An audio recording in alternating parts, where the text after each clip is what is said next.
Just a Thought podcast. We are back with another one.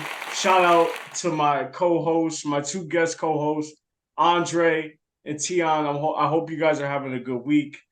And I hope you guys are enjoying your weekend as well.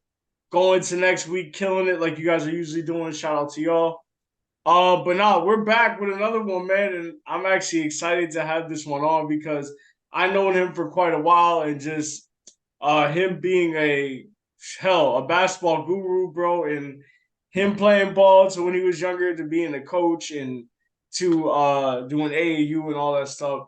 It's a blessing to have this dude on, bro. But I'm gonna let him introduce himself. Drew Gladstone. I'm gonna let you introduce yourself, man. No, I appreciate it, man. And first of all, this is great to see what you've built here with the podcast and your brand. But I'm happy to be here, Drew Gladstone. I'm currently an assistant coach at Northern Illinois University. We're in the MAC at the Division I level, so high level mid-major conference. We're about an hour outside of Chicago, but kind of a basketball lifer, like you said. Been a player, been a coach, and probably for the past 6 years, I've been kind of going into the college level. So I've been kind of on this coaching odyssey that's taken me a little bit, around the country and through different steps and stages. And now I'm just excited to be here, man. Yeah, man. Yo, welcome, bro. Yo, so when did you start playing basketball? For me, it's been a lifelong thing. I come from a basketball family. My father played at Boston University. He was a point guard there. So he has a playing background. My older brother played. He was a really, really good high school player. So I got into it, as far as I can remember. You know, Probably, our connection, probably as far, in terms of organized basketball, probably Boys and Girls Club when I was like 7, 8 years old, getting on a team and, a little Yeah. house rec league, stuff like that. And then just, being in the family and seeing high level basketball and high level players around me kind of gave me that bug. Whereas I got older, just getting more serious about it. Yeah, yeah. And who made you want to play more? Like, what basketball players were you watching growing up? Um, for me, my era, it's crazy. I watched all the classics, Jordan, Kobe, the whole deal.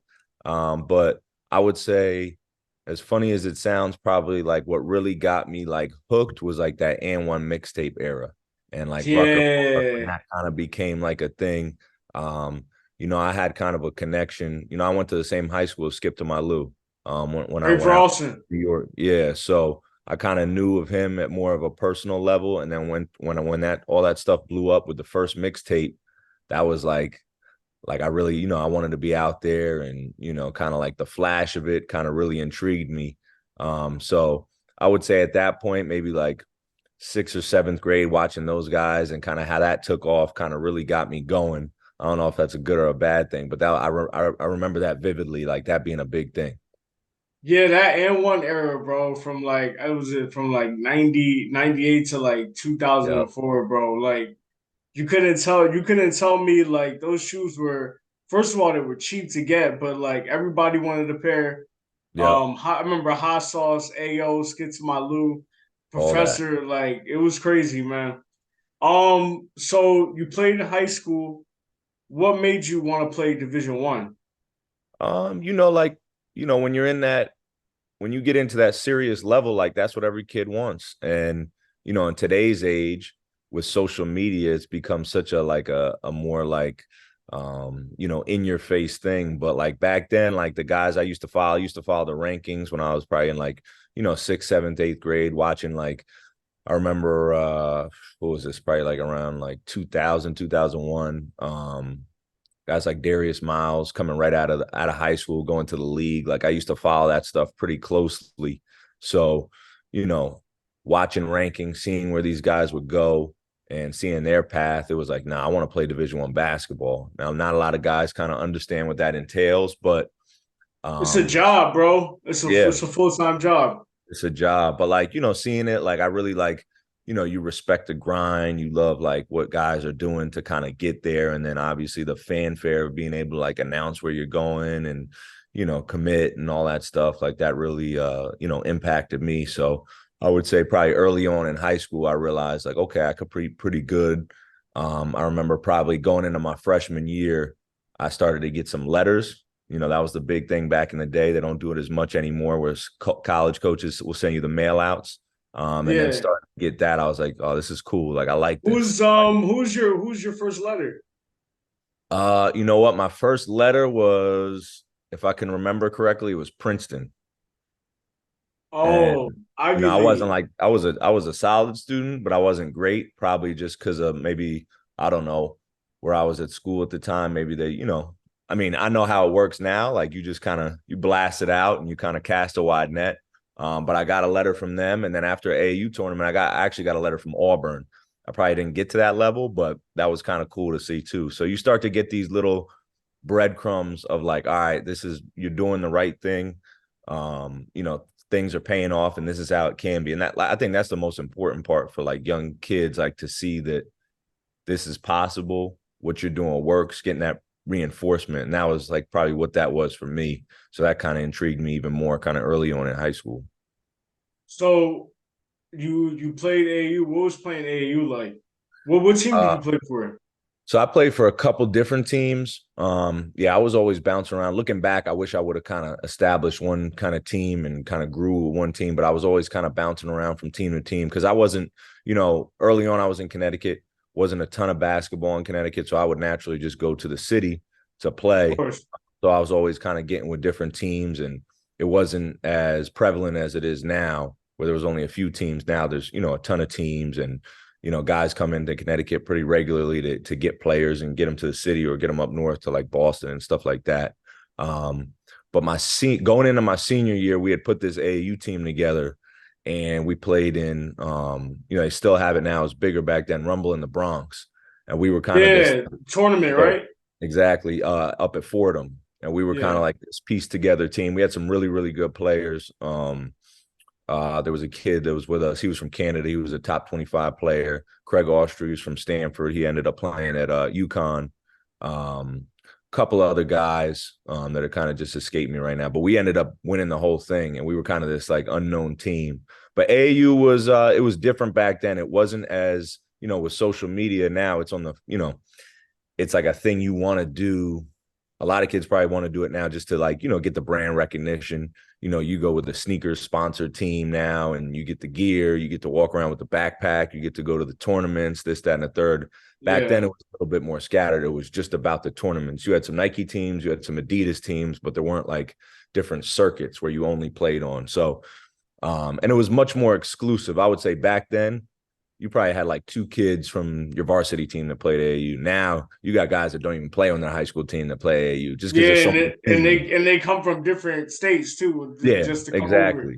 Exactly. So it was a little bit less of it was much more exclusive back then, but it was good. It was really competitive.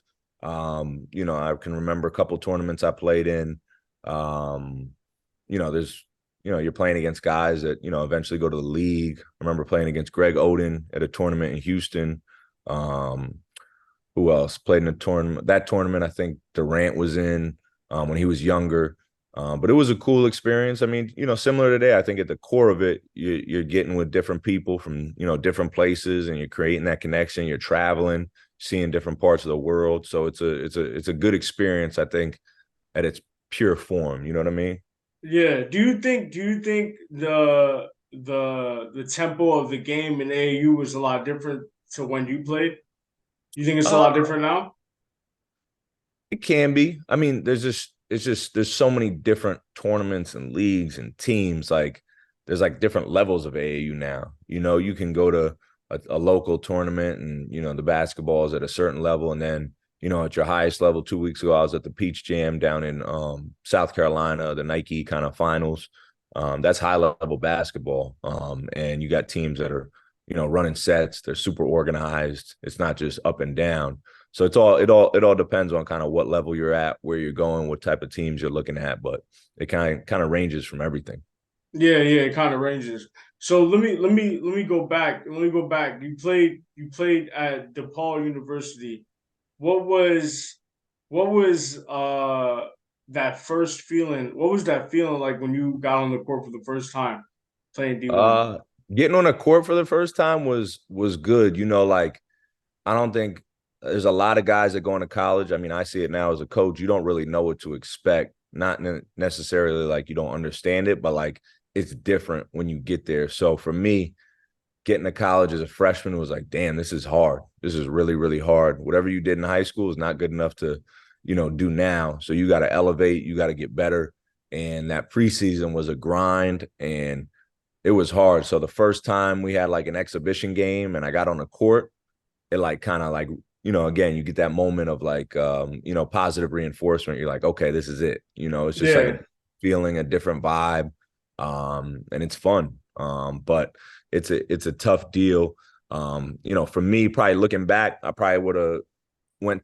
I don't regret my decision, but you know, as an older person now, I would have probably went somewhere where I was more of a focal point, and I had more opportunity. DePaul was a high level, still is. Big East, first year in the Big East, and it was tough. It was really tough. I don't regret it at all. I appreciate my experience, but I think, now as a coach who's mentored guys that go to college, you got to go where you're going to be, a big piece to the puzzle, I think, and that's the key. right. You got to Yeah, play. College is 4 years. Sometimes it's 5. Sometimes it's 6 now with all these COVID and different rules, but it goes by very, very quick. So I think the best route is playing a lot, and really being out there for your development too and experience. yeah, for the exposure too. No, for real. So can you tell me what game did you score the most? Like what was your career high in default? I couldn't even tell you, man. It wasn't a lot though. It wasn't a lot. Like I said, And you played the three, right? yeah, I played the 3. You played the three, So, okay. hit a couple threes here and there, but I was never a rotational player during my time. So that kind of goes back to my story. So my experience was different. And then I had 2 knee surgeries in high school. So after my first year, I was supposed to have another surgery, and that kind of ended it all for me. So I had basically made the decision to stop playing at that point because I didn't want to have multiple surgeries. And then, who knows where I'm at now if I can walk and, move the right way. So I didn't have the most glorious career, but I think it gave me a great perspective and it gave me a great kind of inside look into, the future, because now as a college coach and previously as a high school coach who was mentoring young guys to go to the college level, I think it gave me a great vantage point to talk to these guys about making the right choice, going where you're wanted, going where you're needed, and what's going to be best for you personally as well as your career. Yeah, yeah, I appreciate you for sharing that. So after college you become a coach. You start High Rise Academy, right? Yep. High Rise. Yep. Yeah. So tell me what that was about. What made you want to start an academy and also an AAU team? Yep. Tell me what that was about. Like what made you want to first of all make it more known in CT, because like you Mm-hmm. said before, CT is not really known for basketball. It's more like New York, New Jersey. But Right. what made you want to start it in Connecticut, and what made you choose the name High Rise? Yeah. So, you know, coming out of school, I didn't really know what I wanted to do. Um, I didn't have the thought of being a coach, to be honest. I tried a couple different things. I had some internships. I tried to do the business thing. Um, I worked for like a music management company. I did a little bit of everything, just trying to being young, trying to figure out what I really, really wanted to do. And then Mm-hmm. naturally, just being a player, a couple people asked me to work them out, train them. And then close friend, lifelong friend, Bobby Spazzano. Yeah, shout out to Bobby. Yep. Yeah, absolutely. So he was coaching at the Boys and Girls Club, and he was like, "Yo, I want you to help me coach." And I was like, "I don't know," but I mean, I guess looking back all these years, thanks to Bobby, I started with him. So I was his assistant coach, and I was just kind of going to practice, helping him out, coaching the kids, just being around. There was a couple kids that I saw that I said, you know what, I have a little bit more experience. I want to help these guys because who knows what your average math teacher is going to tell this guy who's an assistant high school coach. So I was just kind of in the mix. And then, Bobby and I started coaching. And then after doing that for a season, we were like, we remembered as kids, we used to do, go to basketball camp and stuff like that. And there was really nothing going on at the time. So it was mainly his idea where he was like, yo, let's start a camp. So I said, okay. So, we put it together. We based it pretty much off of like our memory of going to basketball camp. And we did 1 week in 2011. Just, I think it was like a Monday through Thursday, 1 week of camp. Went pretty well. We had to kind of manufacture it a little bit. A lot of the kids we coached were the kids that came to camp. We didn't make any money, but it was pretty good. And then coming out of that, a lot of the parents said, hey, what are you guys going to do in the fall? And we were like, I don't know. Like, we didn't think about anything. So we said, let's do like some fall workouts, clinics. So we did that. And then in the meantime, I'd got an opportunity to go to Manhattan College as a special assistant. This new coach, he came from Louisville, just got the job. And again, I was kind of in between. I didn't know what I wanted to do, but it was an opportunity. So I said, you know what? I'm going to do it. So I went to Manhattan, spent the year there.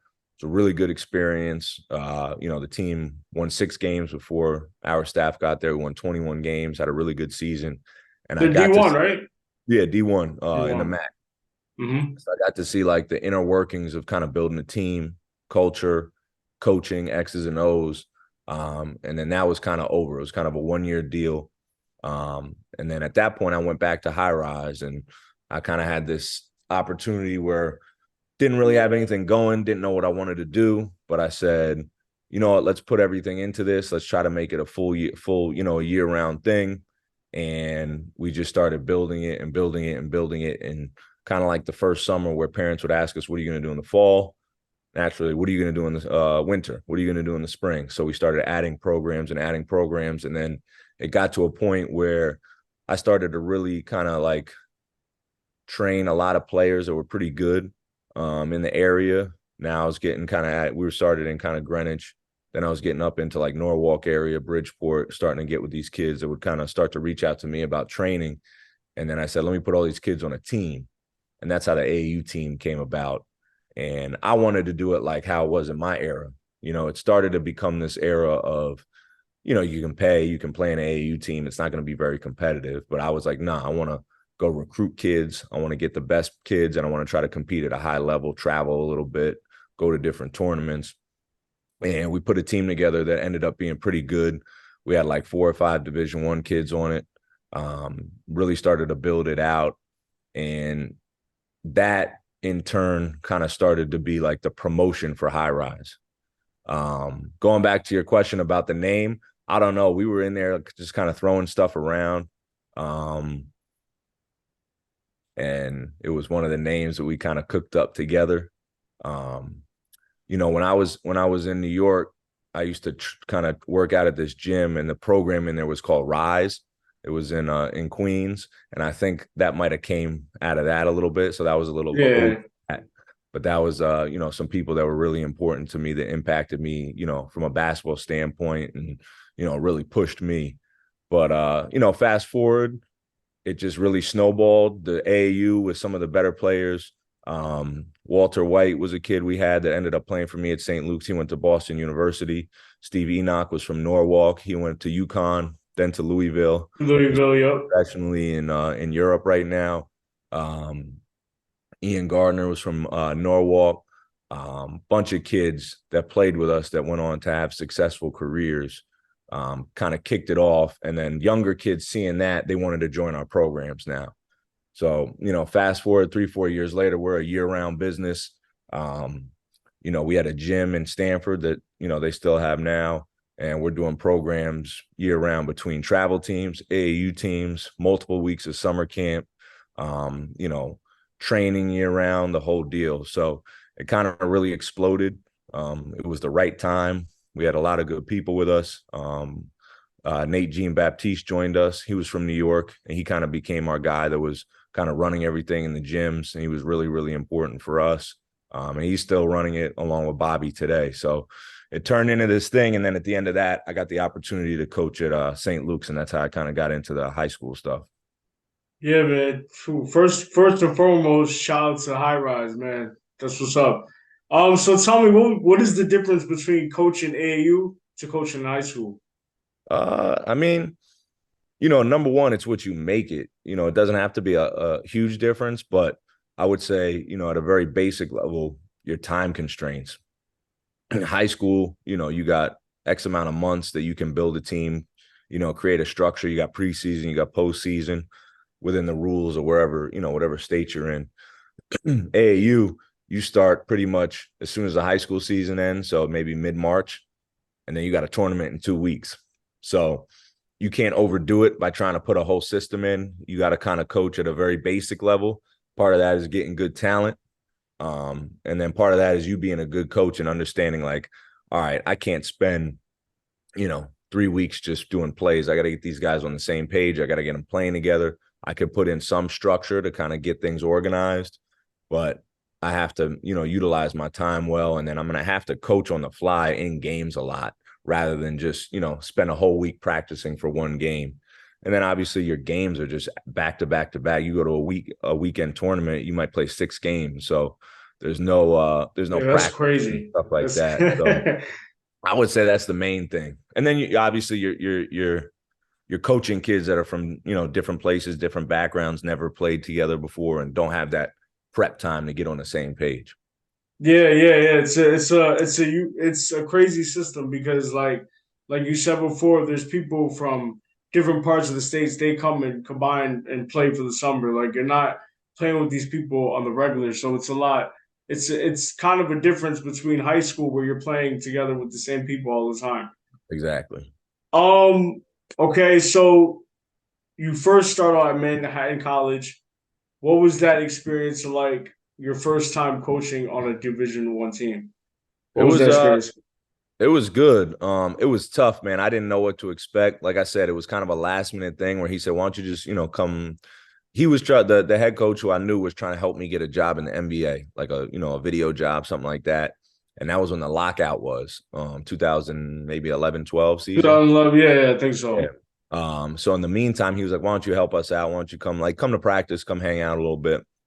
Lockout kept going on, and then he was like, "Why don't you just stay for the year? I'm gonna create a spot for you." So it was all kind of a whirlwind of things that I just went with. But it was eye opening. It was eye opening. Obviously, being a player is one thing, but once you go into that different role and you start to see the behind the scenes of how a Division I program operates or a college program operates, it opens your eyes to a lot. And I think the average person, I know like people think my job is like, you go to practice, you have practice, and then you go to games. And it's a year-round thing. It's a 24/7 thing. You got to take your work home with you. You really never stop working. So my eyes were open to that. And then just the grind of it, how hard you got to work to be successful, but also like just I kind of fell in love with building a team, getting guys together, building a system, the X's and O's and stuff like that. So it was really eye-opening and a great learning experience. Was it hard for you to make that transition from being a player to a coach? Uh, it wasn't too hard. I remember like early on, I got some good advice of like, you got to make sure you draw that line. Like you can't, as a coach, and I think it's changed a little bit now, but as a coach, you got to make sure you're able to draw the line and maintain that respect to the players. Because if you try to be too buddy buddy with them, when it comes down to like laying down the law and, maybe you're in a game and you got to coach a guy or, maybe you got to make sure guys are going to class, they don't look at you as a coach, they look at you as a peer, it's not going to work. So Yeah. I think that's something that's key. But for me, being young at the time and being not too far removed from my playing, I think that helps. I think the biggest thing with coaching and connecting with kids is you got to kind of meet them where they are. And the easiest thing to do in basketball to connect with kids is to be on the court with them.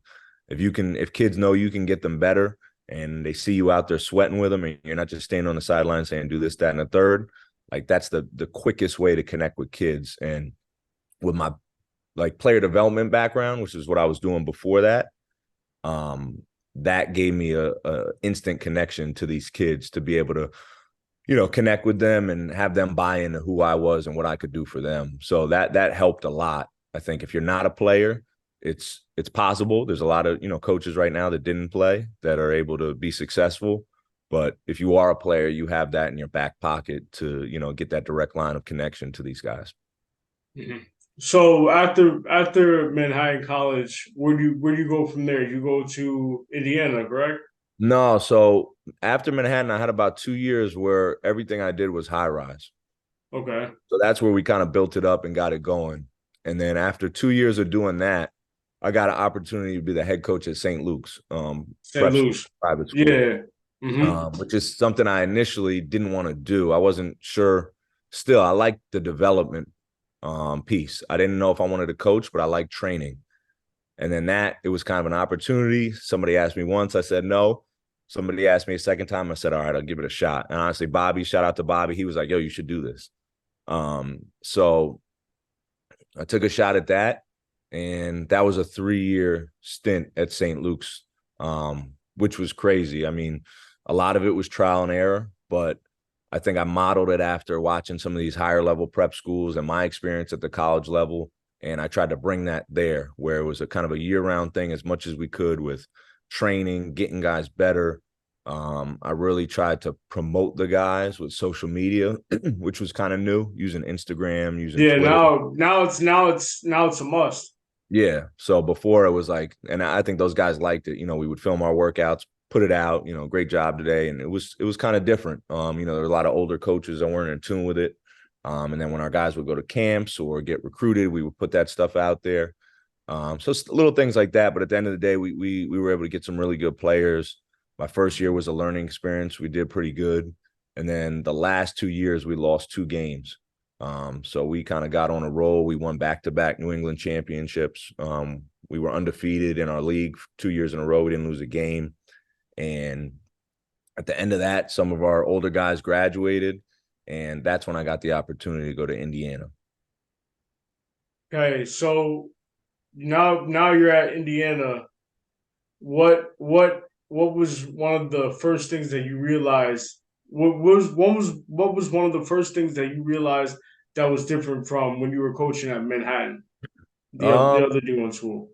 I mean, I don't know if it was something I didn't expect, but just the magnitude of where I was, which was honestly why I took the job. It was a Yeah. graduate assistant position, so you weren't getting paid a lot. I had to go back to school at like 30 years old, so that was a little different. But I knew, I felt confident in myself that if I went there and I was who I was and I worked hard, like I could, kind of leverage that brand to help myself, and it was probably worth it despite the financial situation. But just the magnitude of being at a blue blood, a place that has won multiple national championships, amazing fan base, obviously all the resources in the world.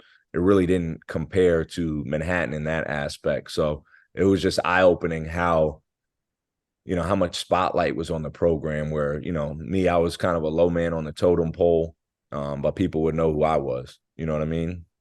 Yeah, Indiana is no joke when it comes to sports. I know they're diehard Pacer fans. I'm Yep. pretty sure they're diehard Indiana University fans, man. The Midwest, they don't Yeah, I play mean, around when it you comes go to high to. school games in Indiana, you can get 10,000 people there. Yeah, I'm not surprised. I'm not surprised. So you get there. Um, what can you tell me, like, coaching at a big time school like Indiana? What was some of the craziest games you played against? Like, because they're in the Big Ten, right? Yep. So what were some of the craziest games you had to coach against? Like, what teams? Um, I mean, my first year we played Duke at home. When they had like who they have? They had Grayson Allen, they had Bagley, They had they had one Tatum too, right? Carter. What's that? Did they have Tatum as well or no? No, that was the year before. But they were, a top 10 team, Yeah. sold out crowd, crazy. Our second year, we beat Michigan State at Michigan State. We had been on like a tough skid where we lost like 6 in a row. Went out there, beat them. That was crazy. What else? We beat Butler my second year. So we played in this thing called the Crossroads Classic, which is at where the Pacers play. And we beat Butler with like a half court shot to win it. That was crazy. Beat Florida State at home like my third year. And these are all like, capacity crowds where like assembly halls, obviously most people think of, one of the greatest places to play in the country. When that place gets packed and sold out, you've never been in an environment like that. So to play there is a crazy experience, especially when the crowd is going. But Yeah. a lot of crazy games. To see that level of talent up close and to coach it and coach against it every night was an amazing experience. And your time at Indiana, uh, so I'm pretty sure. How many players have went to the draft at your Um, time? so we had Romeo Langford was a lottery pick Yeah. after my second year. Um, Jawan Morgan went and ended up playing with the Jazz and Celtics.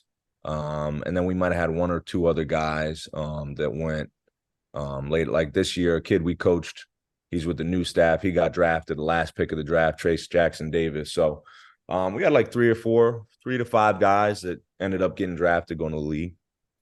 And after leaving Indiana, what is one of the biggest takeaways that you learned from coaching at a school like Indiana? Um, Man, so many, so many. I had a good boss. The guy I worked for was a great coach, so picked up a lot of stuff from him. And then I would just say learning the business of the game. At that level, the stakes are higher. Every move you make is under a microscope. So it's not all about basketball. Everything else has to be in line. You got to be in tune with every aspect of your program, what your players are doing on a daily basis. What their habits are, how you're moving in public, stuff like that. So I would just say like the business of basketball and kind of how to attack that was something I really saw up close. Yeah. So now you're at Northwestern, which is in Illinois. How's living in Illinois? Well, kind of It's mistake. cold. It's cold there. Northern Illinois, Northern Illinois. How's living there? It's not bad. It's different. When I was at Indiana, we were in Bloomington, which is a big time college town. Um, Yeah. there's a lot that goes into that. Here we're in DeKalb. It's about 45 minutes outside of Chicago. It's a college town, but not as much going on, not as much fanfare. So this is what college basketball is. If you want to be a coach, you're gonna have to be ready to move around and go to different places. Right. But you gotta have a vision. You gotta see the bigger picture. I don't mind living here. I enjoy it. There's a lot of good. We're close enough to Chicago, close enough to some nice areas. And then I like to be close to my team. So it's there's not a ton to do, but in this business, like I said, it's a 24-hour business. You never stop working. We're in the summer right now. We're going all day long pretty much between weights, workouts, guys are in class, and then you got to, manage your team, outside off the court too. So it's it works for me and it keeps me busy. Coaching right now at Northwestern. How many years has it been? So you got to correct this for the people, man. It's Northern Illinois. Northern Illinois. My bad. I'm Northern going. Illinois. I just finished 2 years. I'm going into year 3 right now. Year three. And what is the goal for this year? What is something you want to accomplish this year that you didn't accomplish last year? We took over a program that was struggling. It's been a battle, but we've had steady improvement each year, and we made some strides last year that were really important, and then we brought in a couple new guys to fortify our core. So I think the goal this year is to win the league. It's plain and simple. We got lofty goals, but we feel like we're at a point where we can attack that. So, you know, that's the goal. I think, the important piece to that is, what you're doing every day and your habits. So, we just want to be a team that starts over every day, that, is working, doing the right things on and off the court, showing up, getting the most out of what our opportunities, but ultimately we want to, push to win the league. Mm, yeah, man. And how do you stay consistent as being as a coach? Because consistency is the key. in everybody's life. How do you stay consistent, and what motivates you to keep going? What motivates you to do your job? Number one, I'm an assistant, so I gotta just, I made a commitment to serve my head coach. So I gotta execute, his vision.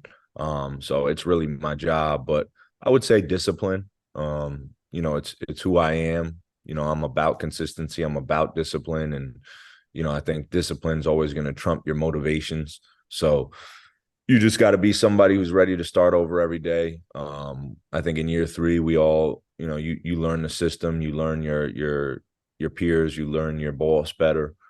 So just being able to execute his vision, anticipate issues that are going to come up or roadblocks or things that you're going to face on a daily basis, and being able to kind of anticipate and attack those things. But just having a routine, I'm big on routine. I'm big on keeping things simple, trying to, keep the noise blocked out and just focus on the things that we can control, and, just your daily habits.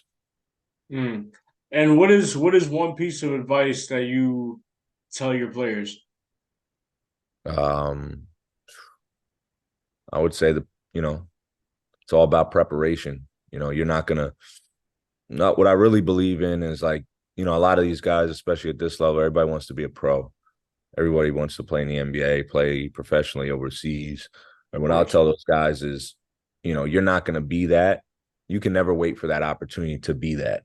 You can't say, if I get the opportunity to go to the league, I'm gonna wake up every day at 6 and work out. I'm gonna get 500 shots up a day. I'm gonna eat right. You're gonna be a pro because you're a pro now, and that's like life, right? I'm not gonna Yeah. be a CEO because when I get that promotion, I'm gonna do things differently. I'm gonna get selected to be the CEO because I do CEO stuff now, you know? So just trying to get these guys to commit to being disciplined, commit to being on a routine, figure out their own routine, and to live their life, on that pro level now. Whereas, you have the discipline to get up every day, eat right, get in the gym every day, do extra, have a routine, and then just be a pro in, the off court stuff, responding to people, doing a good job in the classroom, and just the way you carry yourself and speak to people. And, it's how you do anything is how you do everything. So I think that's the biggest thing we want to get with these guys. We got a good group that works. They get in the gym a lot. But there's always, room for improvement and opportunity to, strengthen your game and strengthen your kind of overall, repertoire of things you do on a daily basis. I have a question because nowadays it's become popular that you see kids like Bronny, Mikey Williams, that are taking these deals. And now it's starting to become a big thing with basketball players, with football players. But why do you think it's become such a why do you think it's become so popular now, and why do you think some of these kids are taking these kind of deals? You mean like getting paid? Yeah, Yeah, I mean the rules changed, so 2 years ago or whatever, the rules changed now to whereas, players can make money off their name, image, and likeness. So it's a reality. Some businesses are going to take advantage of it, and some schools are going to take advantage of it because they have great following where people want to, pour into their, program and see their programs be successful. So I think players are just reaping the benefits of it now. It's not as prevalent at certain levels, but it's the way the game has changed. So it's affected college basketball, college sports. Affected recruiting because now, essentially you can, your players can be paid. So if you go somewhere where there's people willing to pay your players, it's just something you got to deal with and, react to and, hopefully use it to your advantage. yeah. It's interesting, man, because players like Bronny, players like Mickey, they're receiving big bags and they haven't even stepped foot on a college court or pro. It's amazing how they're generating so much money. Can you tell me now that the game has evolved, it's changed, you're seeing a lot of big men, become more of like a center point guard. You're seeing a lot of point guards become twos and threes. What is the biggest transition that you saw when you started to realize the game has evolved? From like a positional Yeah, perspective. from a positional perspective. Yeah, I think just like probably on the offensive end, things are changing a little bit where you're not seeing as many back to the basket bigs anymore. Obviously, I think that was always a thing where, kids that were bigger always wanted to be, playing the perimeter. Now, the offensive changed to more suit that where you got front court players that can shoot. So now you're seeing more 5-out styles where there's really nobody in the paint. The paint's more open for driving lanes.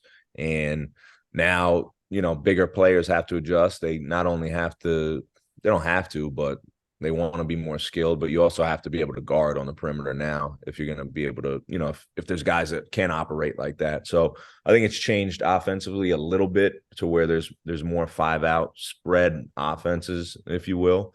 And then just, player development now, I always think if you have a size advantage, you've got to be able to attack that. So you still have to work on that stuff, but you're seeing more players come in with more of a complete skill set.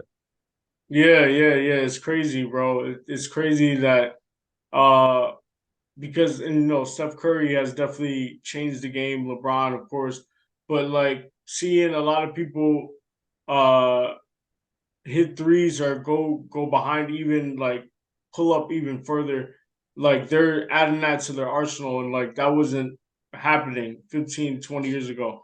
So Absolutely. it's crazy to see how it's changed in that way. Mm-hmm. Um, so my last question, and I'll ask you some questions about the NBA because I want to hear your takes.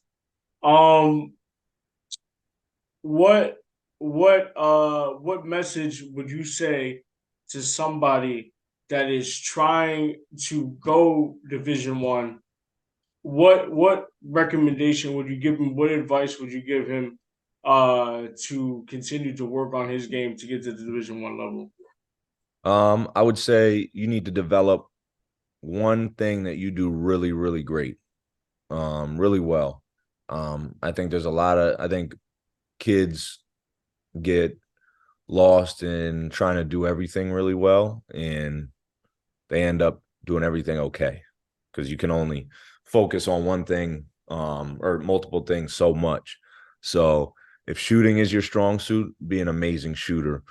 If finishing is your strong suit, be an amazing finisher. But I would say like the biggest skill that translates is the ability to shoot the basketball. So if you can't shoot the ball or that's not your strong suit and you're not a big man and you're not 6'10" or a freak athlete or anything like that, you probably have to reevaluate, what you want to do, because if you can't shoot at this level, it's going to be really, really hard for you to make an impact. So probably those two things. Also, like, you know, the academic piece is real. There's no, if you're the number one player in the country and you're not a qualifier, there's nothing a school can do about that. So, especially if guys are like borderline, you have to have everything else in line. So if I'm a guy that's recruiting a kid and I don't know if he's good enough, but I like him. I think he's good enough. And the school piece isn't in line, or the personality piece, or what he does off the court isn't in line. I'm not going to recruit him because I have to win. I have to make sure that we win and I secure my future and, I continue to get a paycheck. And essentially, I can't invest a scholarship in a guy that I'm not going to be able to trust. So I would say all those things are really important, from the basketball piece to the off the court piece. But also, when you're evaluating, I think a lot of kids say, I can play at the Division 1 level, which may be true. You may be good enough to get in a game and score, but you have to evaluate what interest is coming your way. And if, there aren't an abundance of coaches knocking down your door, you have to like take that into consideration. Again, your 4 years is going to go by quick. The best experience you'll probably most likely have is playing, rather than sitting and watching. And it's not always about if you're capable. It's about if you're going to be a guy that people deem is going to be able to make an impact consistently, not just be able to get on a court and score a bucket? Are you going to be a guy that can come in a game consistently, have an impact, whether it's scoring or being a defender, being a guy that can, anchor a defense and stuff like that. So, don't put all your eggs in one basket. Go somewhere where you can, make an impact regardless of level. And honestly, the way things are now with transfers and stuff, if you're a Division I player, go be a Division I player at the Division II level. The Division I will come find you after a year. You know what I mean?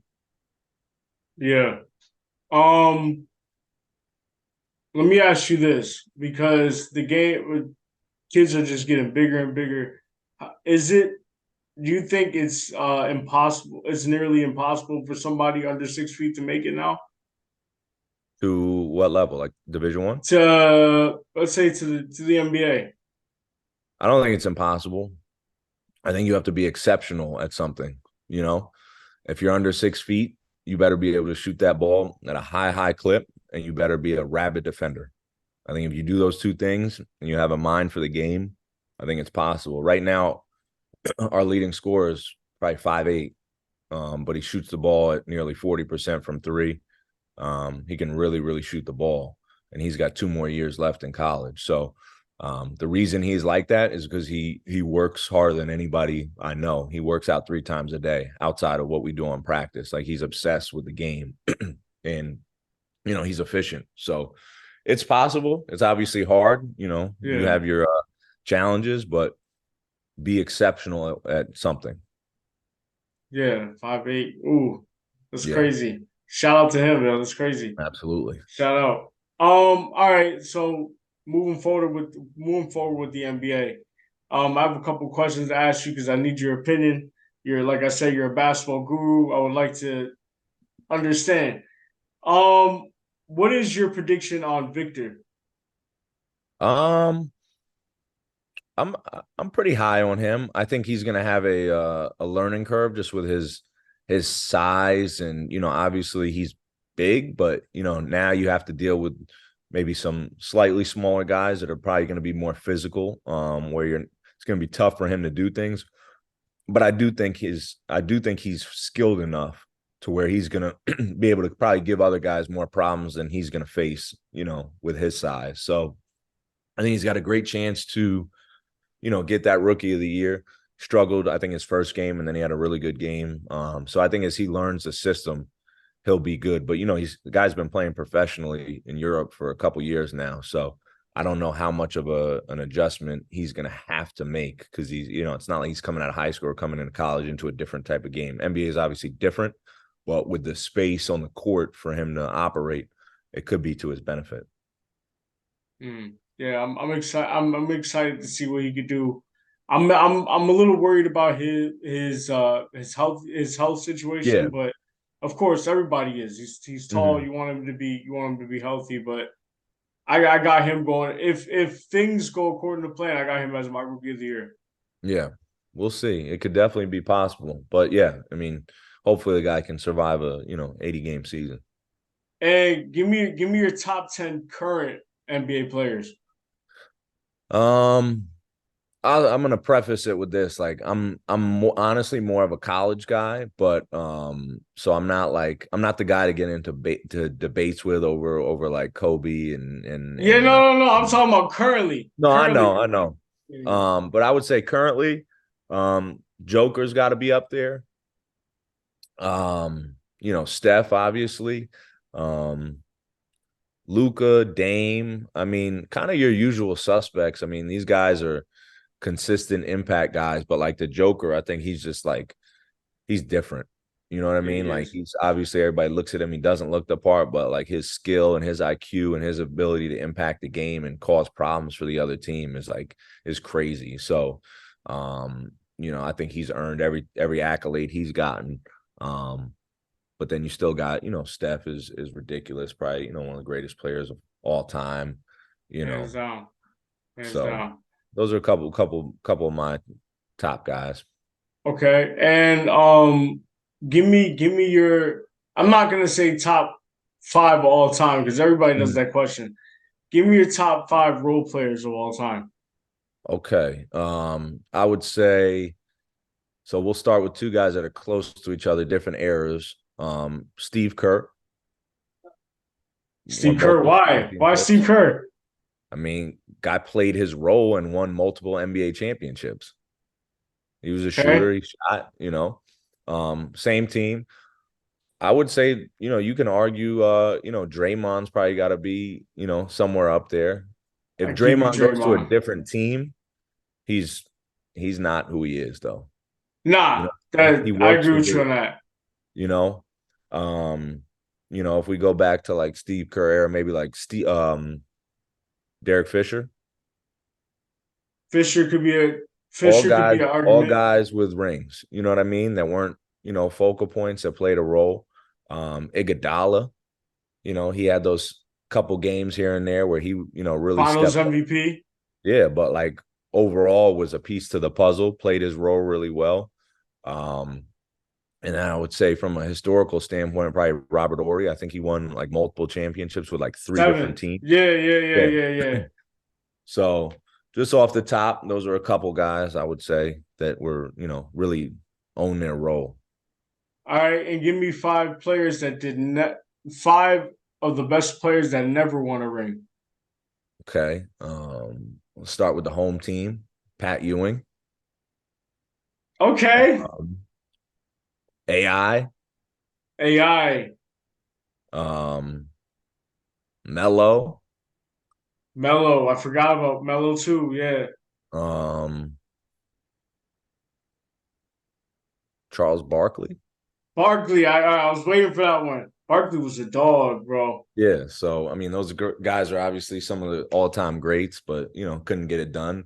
So there's a lot of argument there as to why, and all that. But those guys never don't have a ring, and were really really good players. All right. And who is your underdog going into next season? I know you're a college coach. I know you focus more on Yeah, NCAA, but what is the underdog team going into the next season? underdog for next year. I mean, what Warriors were second round last year? I don't know. I mean, I think they're trying to gear up for another run. So I don't know if you call them an underdog, but With um, CP3, you think they could do it? I think they can get it done. I think they got enough like veteran experience to get back there. Okay. All right. And my last question on the league. My last question. Who do you think is gonna win MVP? Your prediction. I know it's too early. Yeah, Prediction. I don't You think think they're gonna Joker? let You think Joker gonna get another one? he could, but I don't think they'll let him. I think they got to mix it up. I think they got to mix it up. You I mean, saying Tatum? I think he's worthy of it. But I think like the narrative of the NBA, I think like whatever team kind of finishes strong, I think they'll try to crown somebody new. But I mean, it's not like anybody slowed him down, so he could very well win another MVP. Absolutely. Okay, so you're saying Joker for next year. I'm gonna go with Joker. I'm gonna go with Joker. Go with Joker. All right, man. So before we end it, I always tell my guests to end in an inspirational message.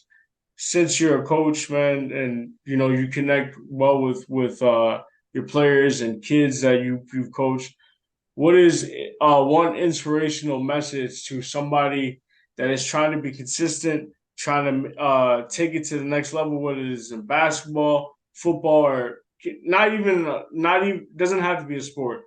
What Yep. would be your inspirational message for that person to continue to keep going? Um,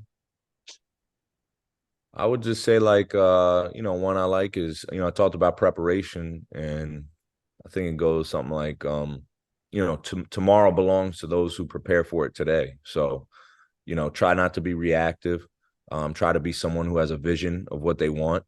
And then you got to be able to see it when no one else does. And that's all fine and good, but you got to prepare for that. And like I said before, you got to be there before you get there. So if you want to be a coach, you want to be a teacher, you want to be a player, you want to be a CEO, be that on a daily basis. Don't go out of your way to like do someone else's job, but you got to embody that before you become anointed that. You know what I mean? So whatever those successful people that are ahead of you do on a daily basis, add value in the same way. Don't ever wait for the opportunity to do certain things. Carry yourself like a head coach, carry yourself like a CEO, carry yourself like a Division I player, and do those things, those daily habits that those people embody, and it will happen. You got to be there before you get there. Appreciate you, man. I appreciate you. Just a Thought podcast. Drew, I appreciate you, man. Thank you Appreciate you. for finally coming on the show, bro. I know we've been texting back and forth, but you did it, bro. Thank you Got for it the done. opportunity. Yeah, thank you for the opportunity to sit down and talk with me, bro. I wish you nothing but the best. Um, bro, I'll be looking out for some games this year, bro, because Absolutely. I want to see Northern your Illinois, team not progress. Northwestern, though. Don't forget. Yes, Northern Illinois, man. Shout out to Northern Illinois too. That's it. But no, man, I'm gonna be looking out for some games, bro. I wish you nothing but the best. Your team, nothing but the best. Get it done any way you can, and continue to keep striving. Appreciate you, man. Thank Yeah, you. bro. Yeah, bro. Peace, man. I'm gonna tag you in some shorts. So look out for those, bro. Let's do it. All right, man. Take care, All right. bro. Later.